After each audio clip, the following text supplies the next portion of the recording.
Men and women, when they're truly awakened,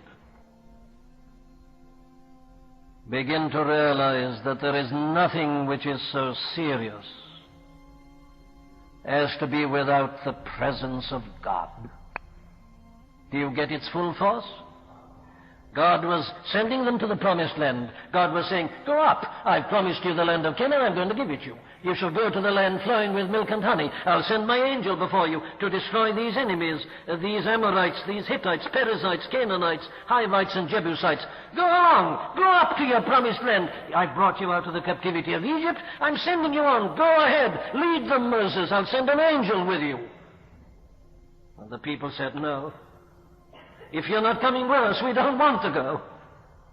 Now that's the essence of spiritual understanding. And that's the thing, my dear friends, that you and I have got to come to. You see, here were a people who suddenly awakened, came to this tremendous, profound realization that to be given every other blessing is of no value if God isn't with you. What's the value of Canaan? What's the value of milk and honey? What's the value of having possessions if you are not with us? They saw that the realization of the presence of God, having His fellowship and company, was infinitely more important than everything else. Need I apply this to the church today? You can have successes over your enemies, you know, without this great realization of God in the midst. Oh, yes. There are angels who can do that for us. Destroy certain of our enemies. Take us to the land. We're in Canaan. We've got the milk and honey. Yes, everything seems to be all right. There's an appalling verse in Psalm 106 where we are told to the children of Israel, God granted them their requests, but sent leanness into their souls.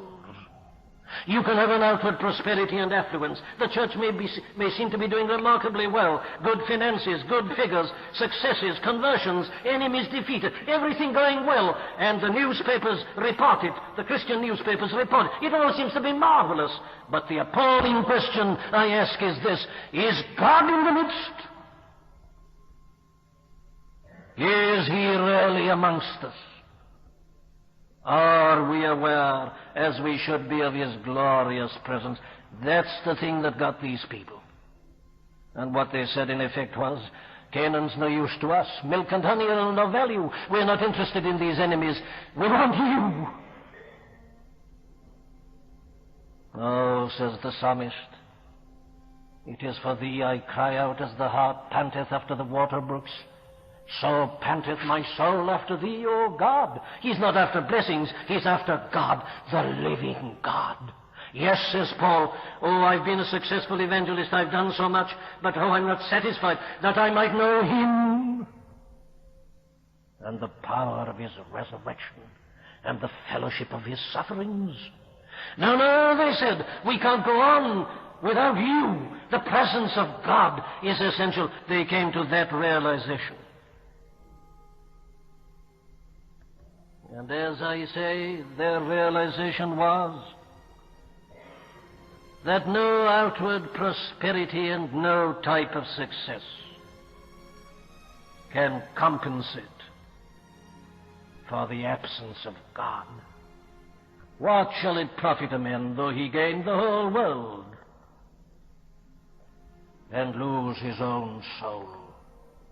Christian people, I'm not asking you this morning whether you're living a good life. I'm not asking you whether you're happy. I'm not asking you whether you read your Bible and whether you pray. I'm not asking you whether you're active in church work or in some other form of Christian activity. What I'm asking you is this: do you know God? Is He with you? Is He in your life? Is He in the camp? Or are you traveling on with God, as it were, somewhere in the distance, given strength and power by His angel and by His leader and so on?